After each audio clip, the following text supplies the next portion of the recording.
सभी को राधे राधे, जय श्री कृष्णा। आपके इस YouTube channel Radha Krishna academy के प्लेटफॉर्म पर सभी का स्वागत है। सभी को अगेन राधे राधे। सभी को वीडियो बच्चे शेयर कीजिए, लाइक कीजिए। और चलते हैं, आज का जो टॉपिक एग्रीकल्चर के बारे में पढ़ेंगे, हरियाणा की कृषि के बारे में पढ़ेंगे। और यहाँ से एग्जाम में क्वेश्चन बहुत पूछे जाते हैं, तो इस टॉपिक को अच्छे से अपने नोट्स प्रिपेयर कीजिए। और जो पॉइंट आपको अच्छा लगे वैसे नोट्स आप रेगुलर बनाएं, और भी अच्छा है। अपने नोट्स में अपडेटिंग करें, और भी अच्छा है। ज़्यादा से ज़्यादा वीडियो को शेयर करें। आज का जो टॉपिक रहेगा, आज का टॉपिक रहेगा एग्रीकल्चर, हरियाणा की कृषि के बारे में। और आज हरियाणा की कृषि के बारे में पढ़ेंगे। यहाँ से पहले हम कंसेप्ट को जानेंगे कि हरियाणा में किस प्रकार की फसलें उगती हैं और किस समय बोई जाती हैं, किस समय काटी जाती हैं, कितने ऋतुओं के आधार पर कृषि को कैसे डिवाइड किया हुआ है। ठीक है बच्चे, ये चीज जानेंगे। और साथ के साथ ये जानेंगे ऑब्जेक्टिव टाइप क्वेश्चन। पहले कंसेप्ट को सीखेंगे, समझेंगे और अपने नोट्स भी प्रिपेयर करेंगे। और देन उसके बाद ऑब्जेक्टिव टाइप और जो एग्जाम से संबंधित क्वेश्चन पूछे गए हैं उनके बारे में भी चर्चा जरूर करेंगे। चलिए ज्यादा समय ना लेते हुए चलते हैं आज हरियाणा के टॉपिक पे। और आज पढ़ेंगे हम एग्रीकल्चर, कृषि के बारे में। देखिए बच्चे, ये जो शब्द लिखा हुआ है एग्रीकल्चर, ये लैटिन भाषा का शब्द है बच्चे, लैटिन भाषा का, जिसका अर्थ होता है भूमि की जुताई करना।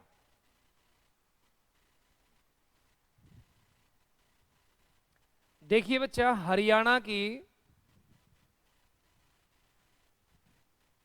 70% पॉपुलेशन, जनसंख्या कृषि के साथ जुड़ी हुई है।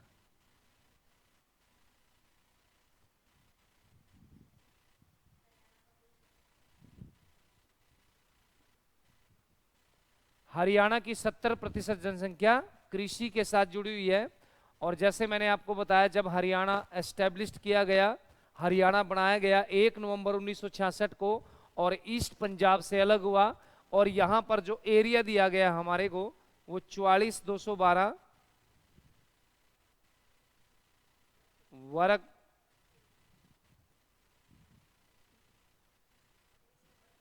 अगर इसको वर्ग मील में लिखें बच्चे, 44,212 को अगर वर्ग मील में लिखें, देखिए बच्चे 1707 वर्ग या 17070, ये आपका रहेगा वर्ग मील। स्क्वायर किलोमीटर मैंने आपको बताया 44,212, अगर वर्ग मील में लिखे गए 17070। अब करते हैं बात मिलियन हेक्टेयर की। मिलियन मैं लिख देता हूं, मिलियन हेक्टेयर। तो आपने 4.42 याद रखना बच्चे, पॉइंट नोट कर लीजिए, वेरी इंपॉर्टेंट है। दोबारा मैं रिपीट कर देता हूं, हमारा हरियाणा का एरिया 44,212 वर्ग किलोमीटर, मिलियन उसमें बात करेंगे 17070, मिलियन हेक्टेयर की बात करेंगे 4.42। देखिए बच्चे, हरियाणा के अंदर बात करते हैं कृषि योग्य भूमि, तो हरियाणा के अंदर कृषि योग्य भूमि है 86%। याद रखना, 86% ये कृषि योग्य भूमि है। लिख देता हूं मैं, कृषि योग्य भूमि। अगर हम इसको मिलियन हेक्टेयर में लिखेंगे तो यहां पर लिखेंगे 3.8 मिलियन हेक्टेयर, मिलियन हेक्टेयर। और अगर ये क्वेश्चन बनता है कि हरियाणा में कितने प्रतिशत पर कृषि की जाती है, मैंने अभी क्वेश्चन देखिए, यहां क्वेश्चन मैंने किया है कि कितने प्रतिशत कृषि योग्य भूमि है। अगर क्वेश्चन ये पूछा जाता है कि यहां पर कितने प्रतिशत पे कृषि की जाती है, तो राइट आंसर रहेगा 81% पे। याद रखना बच्चे, कृषि की जाती है। और अगर इसको हम लिखेंगे मिलियन हेक्टेयर में तो 3.62 मिलियन हेक्टेयर। पॉइंट को नोट कीजिए, बहुत इंपॉर्टेंट पॉइंट्स हैं। अब हम जानेंगे हरियाणा के अंदर फसलों का वर्गीकरण। हरियाणा के अंदर किस प्रकार की फसलें होती हैं। ऋतुओं के आधार पर हरियाणा की फसलों को 3 टाइप में डिवाइड किया हुआ है। फटाफट से इसको नोट कीजिए, फिर आगे चलते हैं। आज जितने भी एग्रीकल्चर से क्वेश्चन एग्जाम में पूछे गए, पूछे जाएंगे, आज पूरा कंसेप्ट क्लियर करके चलेंगे, ताकि यहां पर हम अच्छे से नोट्स प्रिपेयर कर सकें, अपने आने वाले एग्जाम में सफलता ले सकें। चलिए फटाफट से नोट कीजिए। यहां पे थोड़ा सा देखिए, गठन के समय, जैसे हरियाणा का गठन हुआ उस समय जो खाद्यान्न भंडार की मैं बात करता हूं, तो लिख लीजिए गठन के समय खाद्यान्न भंडार वो था बच्चे 25.92 टन, लाख टन। ठीक है बच्चे, ये खाद्यान्न भंडार की मैं बात कर रहा हूं। देखिए नोट कर लीजिए इस पॉइंट को। जब हरियाणा का गठन हुआ उस समय खाद्यान्न भंडार की बात करें 25.92 लाख टन। 2017 की रिपोर्ट के अनुसार, 2017 की रिपोर्ट के अनुसार हरियाणा का खाद्यान्न भंडार रहा 11,455 लाख टन। इसको भी आप नोट कर सकते हैं, फिर आगे चलते हैं, बढ़ते हैं। ठीक है बच्चे, जो पॉइंट्स दिमाग में आएंगे उनको प्रॉपर तरीके से आपको क्लियर करते चलेंगे। फटाफट से नोट कीजिए। अब बात करते हैं फसलों का वर्गीकरण, कि ऋतुओं के आधार पर फसलों को 3 प्रकार से डिवाइड किया हुआ है। वो 3 प्रकार कौन कौन सी हैं देखिए बच्चे। सबसे पहले रबी की फसल की बात करेंगे, फिर खरीफ की फसल की बात करेंगे, और फिर जायद फसल की बात करेंगे। और ये भी जानेंगे कि ये किस समय बोई जाती हैं, किस समय काटी जाती हैं, इनके लिए कौन सा वातावरण चाहिए, और कौन कौन सी फसलें खरीफ की फसल में बोई जाती हैं, कौन कौन सी फसलें रबी की फसल में बोई जाती हैं। तो सबसे पहले हम बात करेंगे नंबर 1 रबी की फसल। रबी की फसल, आज इस टॉपिक में हम वो हर चीज जानेंगे फसलों से संबंधित। कई बार एग्जाम में ये भी क्वेश्चन पूछे जाते हैं कि इस फसल की खुशी में कौन सा नृत्य किया जाता है। ठीक है बच्चे, कौन सा पर्व आता है, तो ये चीज बिल्कुल कंसेप्ट क्लियर करके चलेंगे। तो यहां पर रबी की फसलें, सबसे पहले हम जानेंगे रबी की फसल बोई कब जाती है। बोने का समय, बोने का समय बात करते हैं अक्टूबर एंड नवंबर। नोट कीजिए, बोने का समय और काटने का समय, काटने का समय मार्च और अप्रैल। बोने का समय अक्टूबर नवंबर। नोट कर लीजिए, अपने नोट्स बना लीजिए, बहुत अच्छे से दिमाग में बातों को सेट कर लीजिए और बार बार प्रैक्टिस कर लीजिए। किसी ने कहा कि बार बार प्रैक्टिस करेंगे तो आपकी सफलता के दरवाजे ऑटोमेटिक खुलते चले जाएंगे, है ना। संघर्ष करते रहो, प्रैक्टिस करते रहो बच्चा। इसमें एक पॉइंट लिखेंगे, बोते समय, बोते समय कम तापमान और काटते समय, काटते समय शुष्क वातावरण की आवश्यकता होती है। ठीक है बच्चे, बोते समय नोट कर लीजिए कम तापमान और काटते समय शुष्क वातावरण। ये क्वेश्चन रोटेट भी हो सकता है। बताइए कि बोते समय कम तापमान और काटते समय शुष्क तापमान वो कौन सी फसल होती है। तो रबी की फसल पे आप टिक मार करेंगे। ठीक है बच्चे, अब देखिए फसलें। अच्छा, इनको देखिए बच्चे, इसका इस फसल का दूसरा नाम भी हम बोल सकते हैं, अषाढ़ी फसल भी इसको कह सकते हैं। इसका दूसरा नाम लिख सकते हैं, अषाढ़ी फसल के नाम से भी इसको जाना जाता है। ठीक है बच्चे। अच्छा, यहां पर जैसे पकने की खुशी में खुशी में लूर नृत्य, याद रखना बच्चे, लूर नृत्य होता है। नोट कर लीजिए, वेरी वेरी इंपॉर्टेंट। और यहां पर बैसाखी, बैसाखी और होली उत्सव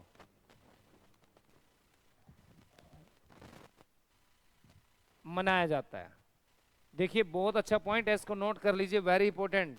पकड़े की खुशी में देखिए लूर नृत्य किया जाता है। ये भी क्वेश्चन बन सकता है एग्जाम में कि लूर नृत्य किस फसल की उसमें किया जाता है आगमन में। तो राइट आंसर आपका रहेगा रबी की फसल, बैसाखी पर्व, होली पर्व। तो यहां पर आप रबी की फसल को टिक मार कर सकते हैं। अब जानेंगे बच्चे हम इसमें कि फसलें कौन कौन सी होती हैं। फसलें गेहूं, जौ, चना, मटर, सरसों, आलू, राई और ETC एक्स्ट्रा। ये नोट कर लीजिए बच्चे, जो फसलें मैंने आपको बताई। ये भी क्वेश्चन पूछ सकता है कि चना किस फसल से संबंधित है, तो राइट आंसर इज रबी की फसल से। आप बिल्कुल कंसेप्ट को पढ़ेंगे तो इसमें से एक भी क्वेश्चन ऐसा नहीं रहेगा जो आपको समझ में ना आए। इसको अच्छे से पढ़े और साथ के साथ नोट्स बनाए अपने। चलिए फटाफट से फिर पढ़ते हैं दूसरी फसल, खरीफ की फसल। वीडियो को लाइक और शेयर करते रहिए, कर भला हो भला, प्रैक्टिस करते रहिए। और किसी ने कहा भी है प्रैक्टिस करते करते आपकी सिलेक्शन 100% हो जाएगी।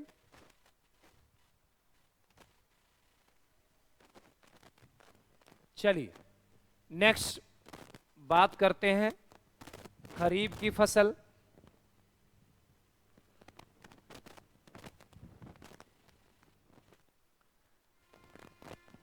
नेक्स्ट बात करेंगे बच्चे खरीफ की फसल। वही पॉइंट आपका, बोने का समय, बोने का समय जून जुलाई, काटने का समय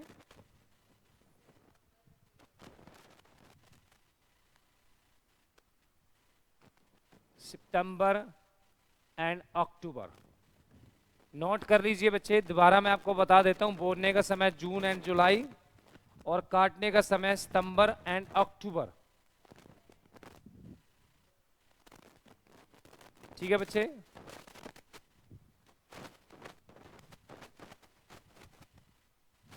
चलिए इनको, या इसका दूसरा नाम भी पूछ सकता है, इनको सावनी फसलें भी कहा जाता है, सावनी फसलें भी कहा जाता है। और देखिए बच्चे ये इंपॉर्टेंट पॉइंट है, बोते समय, बोते समय उच्च तापमान की आवश्यकता पड़ती है।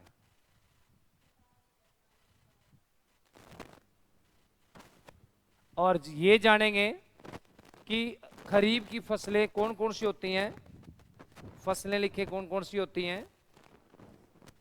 कपास, कॉटन जिसको बोलेंगे कपास, गन्ना, शुगर केन जिसको बोलेंगे हम, चावल, मक्का, बाजरा, मूंगफली, तिलहन एंड जूट एंड जवार। नोट कीजिए फटाफट सी। खरीफ की फसल से अगर कोई भी एग्जाम में क्वेश्चन आता है, बोने का समय जून जुलाई, काटने का समय सितंबर अक्टूबर, और इनको सावनी फसलें भी कहते हैं। एक दो बार पढ़ेंगे ऑटोमेटिक याद हो जाएगा आपके। बोते समय उस तापमान की आवश्यकता होती है। ये भी क्वेश्चन बन सकता है, क्वेश्चन यहां से पूछ सकता है कि बोते समय कौन सी फसल में उच्च तापमान की आवश्यकता होती है। तो राइट आंसर रहेगा आपका खरीफ की फसल। कंसेप्ट को समझेंगे, ऑब्जेक्टिव टाइप तो क्वेश्चन करेंगे ही करेंगे, लेकिन मैं आपसे गुजारिश करूंगा कि आप कंसेप्ट को भी अच्छे से समझ लीजिए। चलिए बेटा आगे चलते हैं बच्चे। जायद फसलें, देखिए बच्चे, जायद फसलें वो होती हैं जो इन दोनों के बीच में बोई जाती हैं, उनको जायद फसलें कहते हैं बच्चे, जो इन दोनों के बीच में बोई जाती हैं। नंबर 3, जायद फसलें, ठीक है बच्चे, जो इन दोनों के बीच में, जो इन दोनों के बीच में बोई जाती हैं, लाइक रबी की कटाई, रबी की कटाई और खरीफ की बुआई, खरीफ की बुआई। लाइक कौन कौन सी फसलें रहेंगी? तरबूज, खरबूजा, खीरा, ककड़ी, टमाटर, ईटीसी, है ना। अभी सीजन भी है, आप खा सकते हैं खूब इनको। फटाफट सी नोट कीजिए। अब खेती बाड़ी से संबंधित कुछ हम पढ़ेंगे, यहां से भी क्वेश्चन बनते हैं, नोट कर लीजिए फटाफट से इसको। चलिए,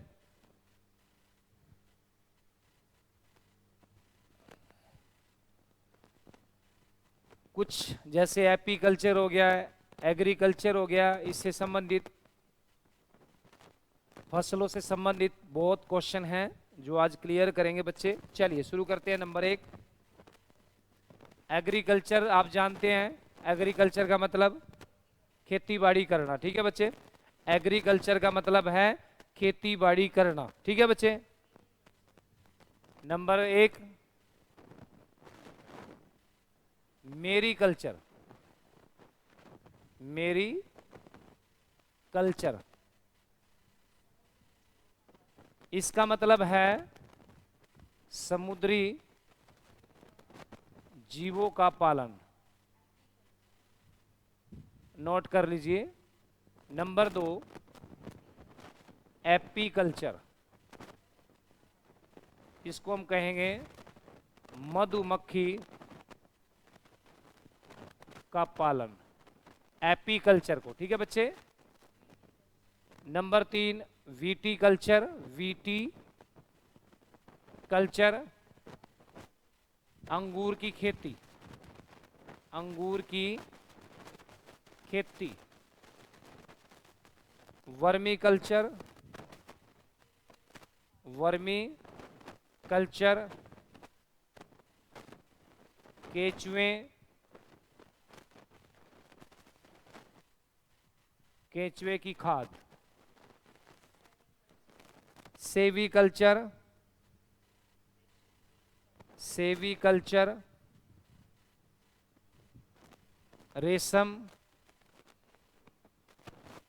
रेशम की खाद, या रेशम कीट पालन लिख लीजिए आप, रेशम कीट पालन।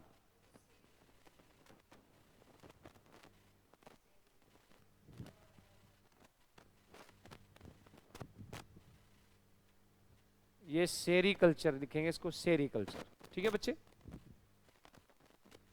नंबर 6, पीसी कल्चर,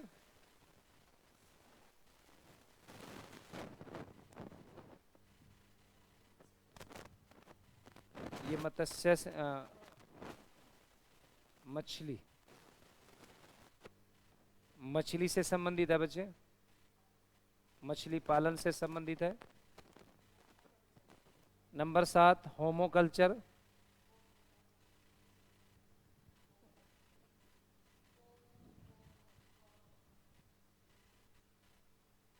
नीचे आपको नजर आ रहा है,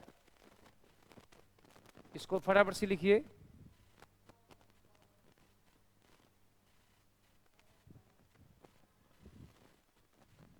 पोमो कल्चर, फलों का उत्पादन, फलों का उत्पादन। फटाफट से इसको नोट कीजिए, फिर आगे चलते हैं। आशा करता हूं कि आपने इसको नोट कर लिया होगा। ज़्यादा समय बातों में ना आपका खराब करके कोशिश करेंगे हम ज़्यादा से ज़्यादा समय को हम आपको इन्वेस्ट करेंगे, वेस्ट नहीं करेंगे, इन्वेस्ट करेंगे। फटाफट से नोट कीजिए बच्चे।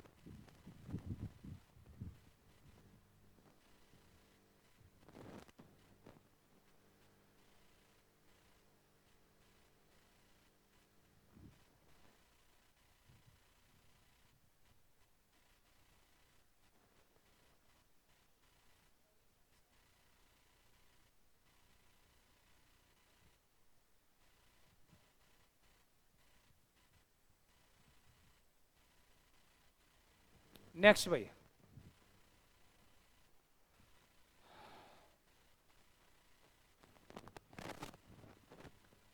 सिल्वीकल्चर,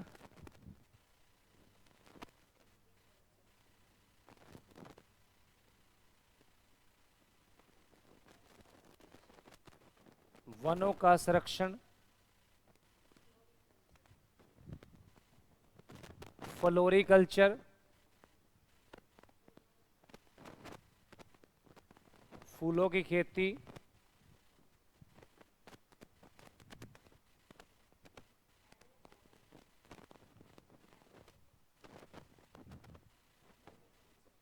हॉर्टिकल्चर, बागवानी लगाना। चलिए इनको नोट कीजिए, हैं तो बहुत इंपॉर्टेंट लिखवा देता हूं ताकि आपको याद भी करने आए अच्छे से। फटाफट से नोट कीजिए।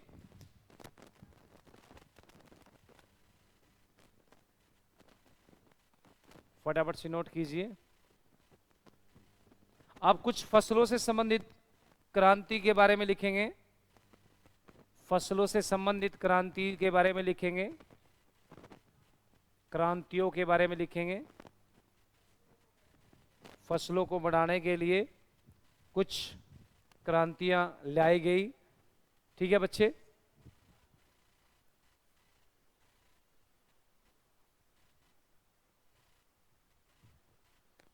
चलिए शुरू करें भाई। वीडियो को थोड़ा सा लाइक और शेयर करें। कुछ फसलें ऐसी हैं जिनको बढ़ावा देने के लिए कुछ क्रांतियां लाई गई और कुछ फसलें ऐसी हैं जो क्रांतियों से संबंधित है। हम ये चीज जानेंगे इस टॉपिक में कि किस क्रांति का संबंध किस फसल से है। चलिए वही लिखते हैं। सबसे पहले हरित क्रांति, हरित क्रांति लिखिए बच्चे। हरित क्रांति शब्द, हरित क्रांति शब्द सबसे पहले विलियम गोड के द्वारा, लिख लीजिए बच्चे। हरित क्रांति शब्द सबसे पहले विलियम गोड के द्वारा दिया गया। ठीक है बच्चे। अब यहां पर हरित क्रांति के जनक कौन माने जाते हैं भारत में? हरित क्रांति के जनक, हरित क्रांति के जनक, फटाफट से मैसेज करें, देखते हैं किसका सही आंसर रहेगा। भारत में हरित क्रांति के जनक स्वामीनाथन। भारत में हरित क्रांति के जनक स्वामीनाथन।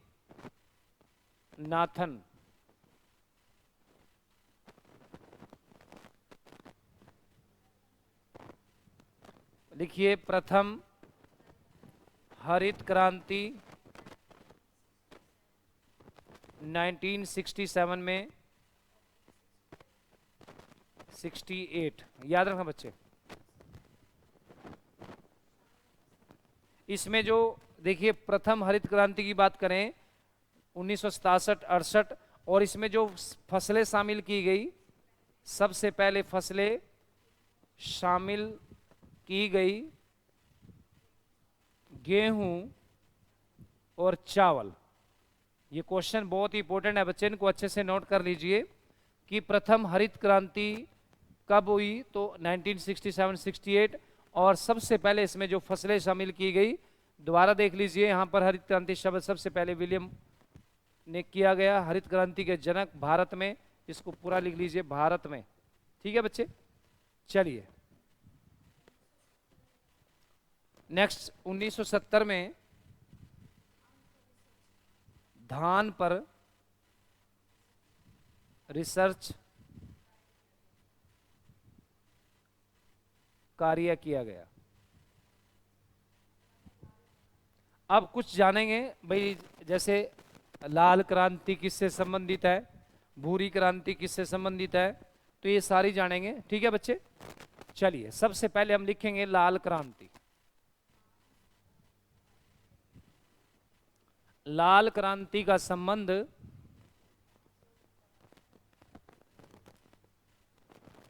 लाल क्रांति का संबंध मांस और टमाटर से। नेक्स्ट भाई, हरा सोना क्रांति बांस उत्पादन के लिए, बांस उत्पादन के लिए।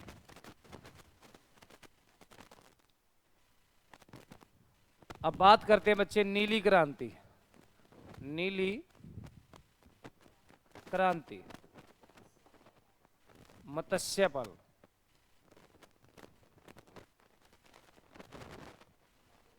नेक्स्ट बच्चे गुलाबी क्रांति,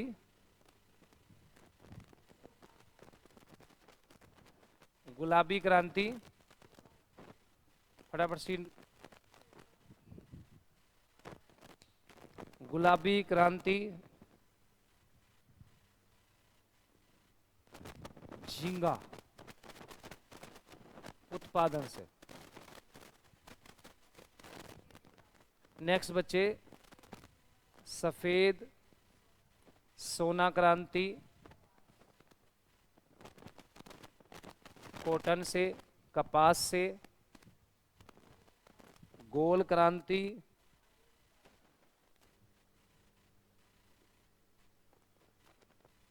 आलू उत्पादन से। फटाफट से नोट कीजिए बच्चे, जल्दी नोट कीजिए इनको, आगे चलते हैं फिर कंटिन्यू।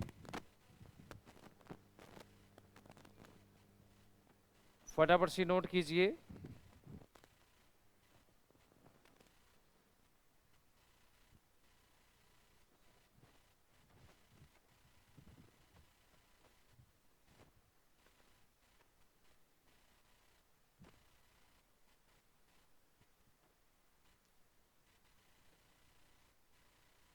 चलिए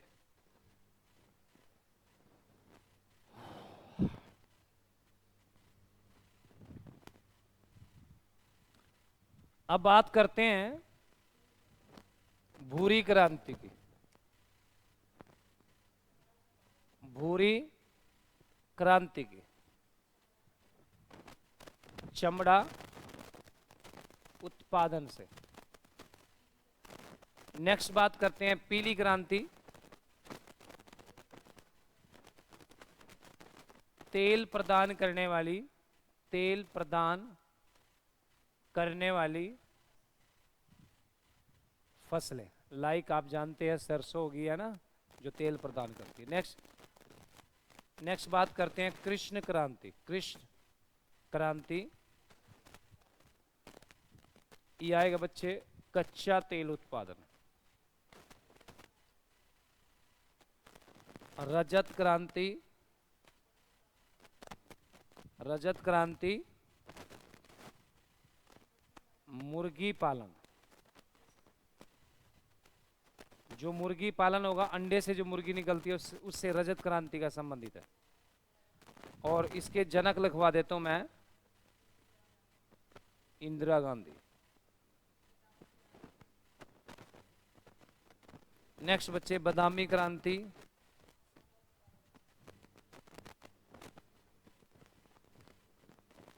मसाले उत्पादन से। नेक्स्ट बच्चे सुनहरी क्रांति, सुनहरी क्रांति फलों के उत्पादन से, फलों के उत्पादन से। फटाफट से नोट कीजिए,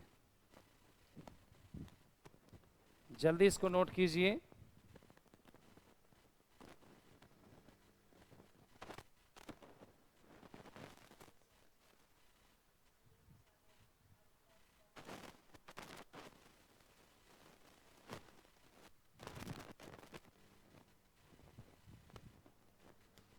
अब ये जानेंगे कि हरियाणा के अंदर सबसे ज़्यादा कौन सी फसल होती है, किसका उत्पादन कहाँ होता है, कुछ क्वेश्चन भी जानेंगे। चलिए,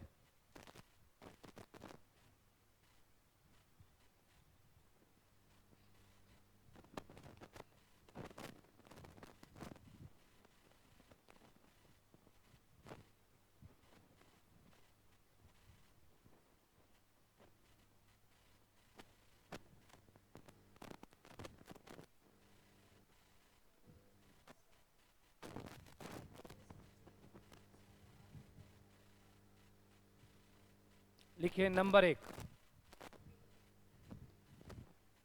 गेहूं। ये सबसे ज्यादा उगाई और खाए जाने वाली फसल है बच्चे, याद रखना। अगर ऐसा क्वेश्चन बनता है कि सबसे ज्यादा उगाई और खाई जाने वाली फसल कौन सी है, तो राइट आंसर रहेगा आपका गेहूं। ये गेहूं आप, अगर एग्जाम में क्वेश्चन पूछा जाए कि सबसे ज्यादा हरियाणा में गेहूं कहाँ होती है, तो राइट आंसर रहेगा आपका सिरसा। क्लियर है बच्चे? देश में गेहूं उत्पादन मामले में हरियाणा का चौथा स्थान है। नोट कर लीजिए बच्चे।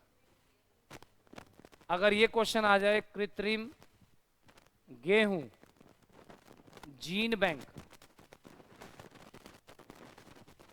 कहां पर है, तो राइट आंसर रहेगा आपका करनाल डिस्ट्रिक्ट। इसकी जो स्टैब्लिश किया गया, स्थापना की गई 1948, 1978 सॉरी 1978।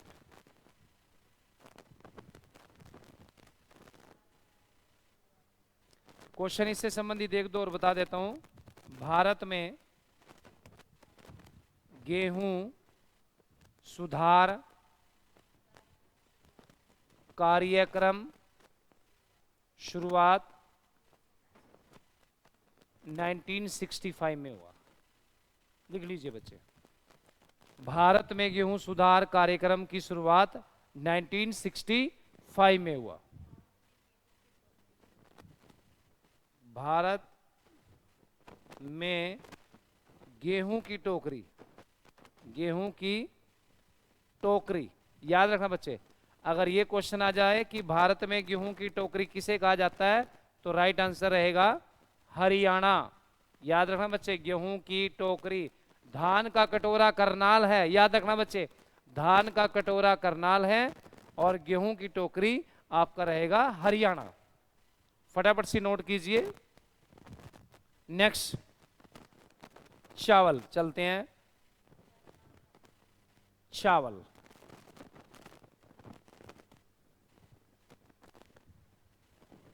नेक्स्ट हम बात करेंगे बच्चे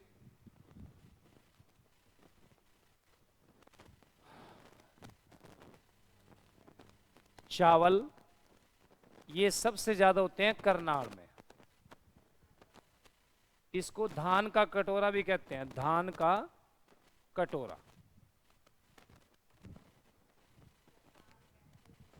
वैसे सीक्वेंस में आपको बता देता हूं, करनाल होता है सबसे ज्यादा, फिर होते हैं कैथल में, फिर कुरुक्षेत्र,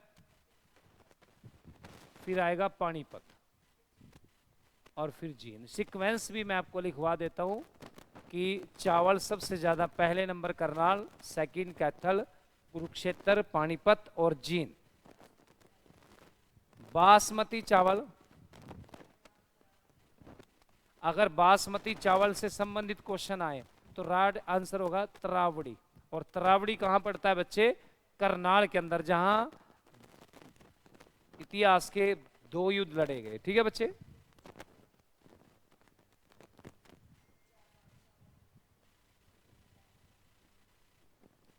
अगर बात क्वेश्चन आ जाए चावल और गेहूं, चावल और गेहूं सबसे ज्यादा कहां होते हैं? तो कैथल में, सेकंड नंबर पे। ठीक है बच्चे, चावल और गेहूं की। अब बात करते हैं शुगर केन की, गन्ने की। गन्ना आपका यमुनानगर में, यमुनानगर आपको जानते हैं, यमुनानगर की मिट्टी लाल चेस्टन मिट्टी है। ठीक है बच्चे। और दूसरे नंबर पे हम लेंगे करनाल, नोट कर लीजिए, दूसरे नंबर पे हम लेंगे करनाल। चलिए, अगर ये क्वेश्चन पेपर में पूछा जाए कि गन्ना प्रजनन केंद्र कहाँ है, गन्ना प्रजनन केंद्र, तो राइट आंसर आपका रहेगा करनाल। इसकी स्थापना हुई 1932 में, लिख लीजिए 1932 में। गन्ना प्रजनन केंद्र, इसकी स्थापना हुई करनाल में 1932 में। ठीक है बच्चे, फटाफट से नोट कीजिए, बहुत अच्छे अच्छे क्वेश्चन है। नेक्स्ट बात करते हैं कपास, कॉटन। और कॉटन सिटी आप जानते हैं किसको कहा जाता है, और ये आप जानते हैं कपास सबसे ज्यादा कहां होता है। देखिए, कपास होता है सिरसा के अंदर, कपास की बात करेंगे, कपास होता है सिरसा के अंदर, लेकिन कॉटन सिटी पलवल को कहते हैं क्योंकि वहां कपास का एक्सपोर्ट इंपोर्ट होता है, इसलिए इसको कॉटन सिटी कहा जाता है। अगर बात ये क्वेश्चन आ जाए कि निर्यात कहां होता है, निर्यात, तो आप लिखेंगे पलवल में। ठीक है बच्चे। होडल सिटी, सॉरी होडल इसमें पलवल में है, cotton city, cotton city, cotton city और कपास मंडी, और कपास मंडी, ये दोनों ही पलवल में है। अगर एग्जाम में ऐसा क्वेश्चन आ जाए केंद्रीय कपास अनुसंधान, अनुसंधान केंद्र कहां पर है, तो आपका आंसर रहेगा सिरसा। चलिए, फटाफट से नोट कीजिए, जो पॉइंट्स दिमाग में आ रहे हैं इसको प्रॉपर तरीके से आपको बता रहा हूं ताकि आने वाले एग्जाम के लिए हेल्पफुल रहे आपका। और जो भी बच्चे क्लास देख रहे हैं अपने नोट्स भी प्रिपेयर कीजिए, और जितनी भी पढ़ाई कीजिए उतनी ही कम है। बहुत अच्छे अपने बच्चे काफ़ी तैयारी में लगे हैं, जो बच्चे मेहनत करते हैं और एक दिन ऐसा होता है वो सफल 100% हो जाते हैं। ठीक है बच्चे। चलिए, बात करते हैं मक्के की। मक्का पंचकुला में सबसे ज्यादा होता है,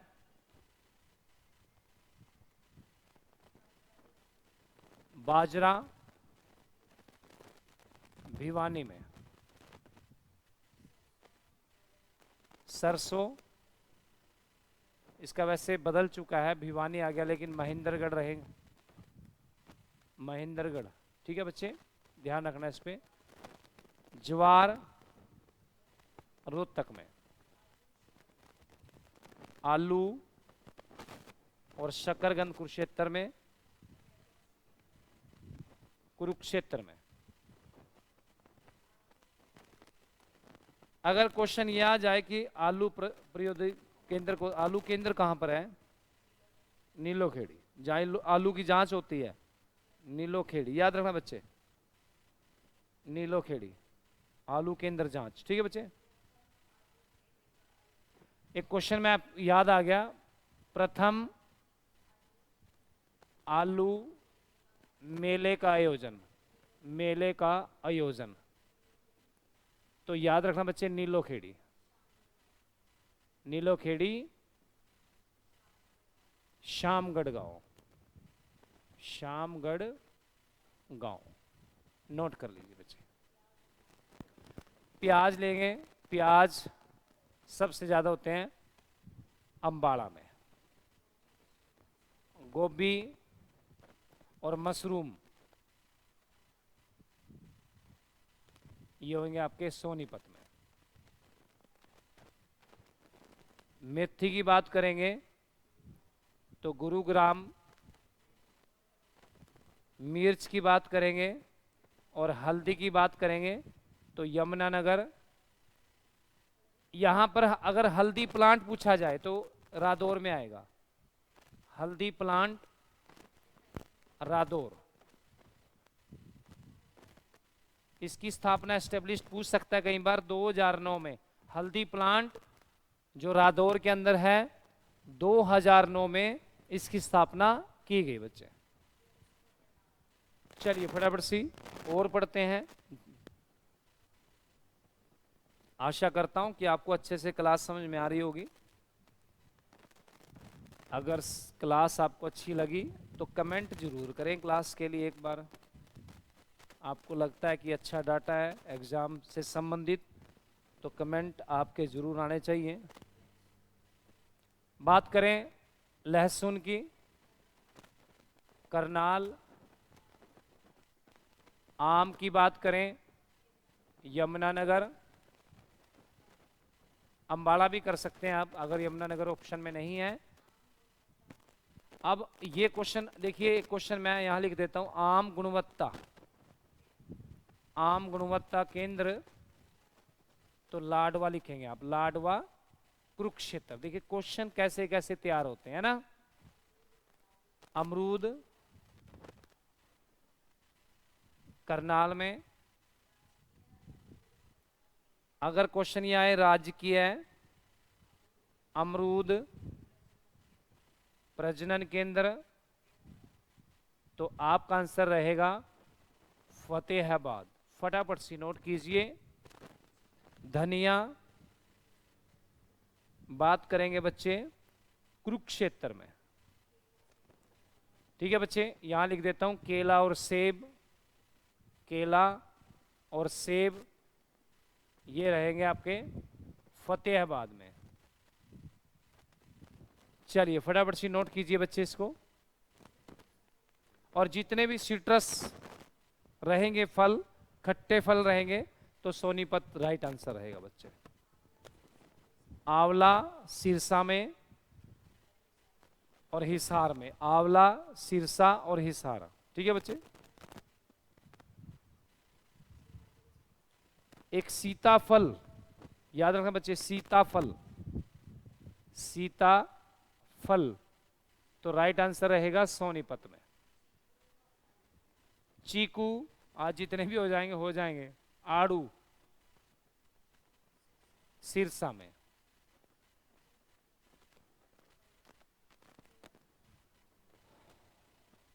फटाफट से नोट कीजिए।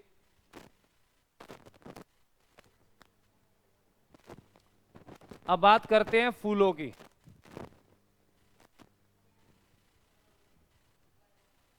हरियाणा में सबसे ज्यादा उगाया जाने वाला जो फूल होता है वो कौन सा होता है भाई?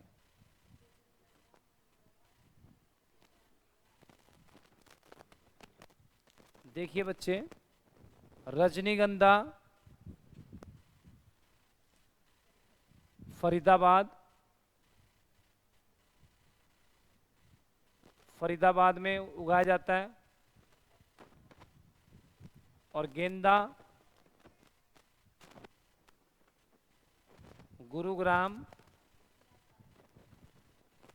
और गुलाब पानीपत में। ग्लेडियस भी होता है भाई सबसे ज्यादा, है ना। ग्लेडियस फरीदाबाद। चलिए यहां तक क्लियर है सभी बच्चों को? फटाफट से मैसेज कीजिए और बताइए।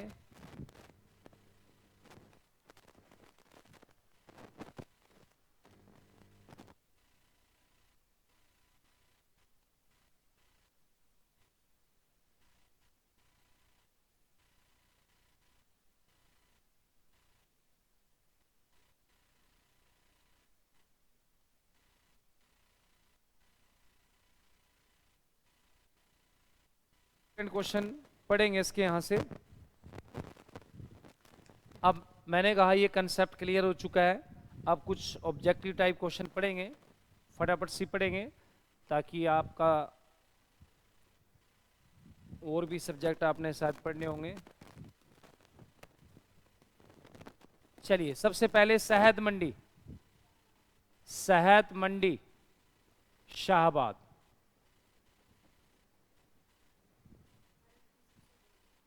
भारत की सबसे बड़ी। अब बात करते हैं अनाज मंडी, तो राइट आंसर रहेगा लाडवा। ये एशिया की दूसरी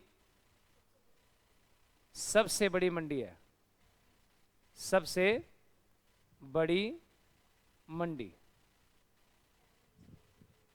पहली जींद है बच्चे, ठीक है। पहली कहां भाई? चीन, पहली है चीन में। सेब मंडी, तो रहेगा आंसर पंचकुला। फूल मंडी गुरुग्राम।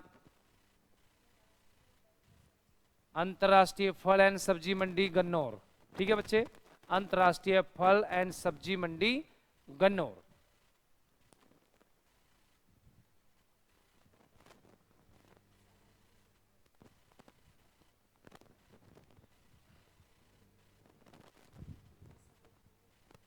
अब बात करते हैं बच्चे मसाला मंडी,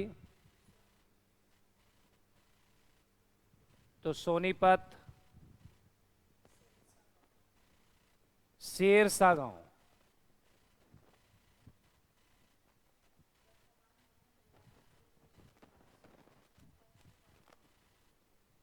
चलिए नेक्स्ट आगे चलते हैं।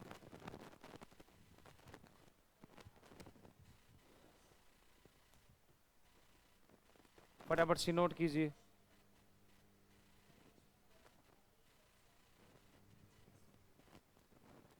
प्रदेश में प्रथम एग्री बिजनेस स्कूल गुरुग्राम में।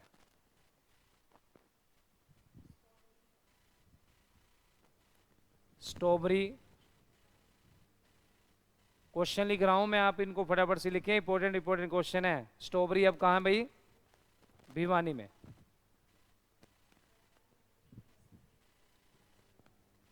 क्वेश्चन इंपॉर्टेंट है, प्रधानमंत्री फसल बीमा योजना शुरुआत, बताइए भाई। फरवरी 2016, फरवरी 2016। मौसम पर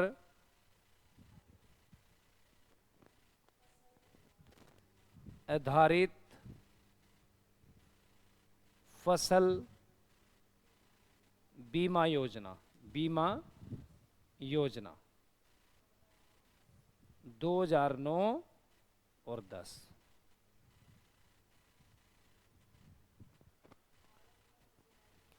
देखिए बच्चे, क्वेश्चन तो बहुत हैं और भी फसलों से संबंधित हैं, और बाकी जितने भी क्वेश्चन रहेंगे आपको एकेडमी में प्रॉपर तरीके से कोर क्वेश्चन गहराई से कराएंगे।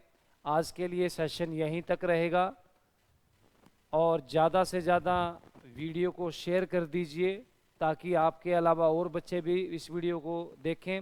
और कल एक नए टॉपिक के साथ मिलते हैं आपके अपने यूट्यूब चैनल पर, राधा कृष्णा एकेडमी पर।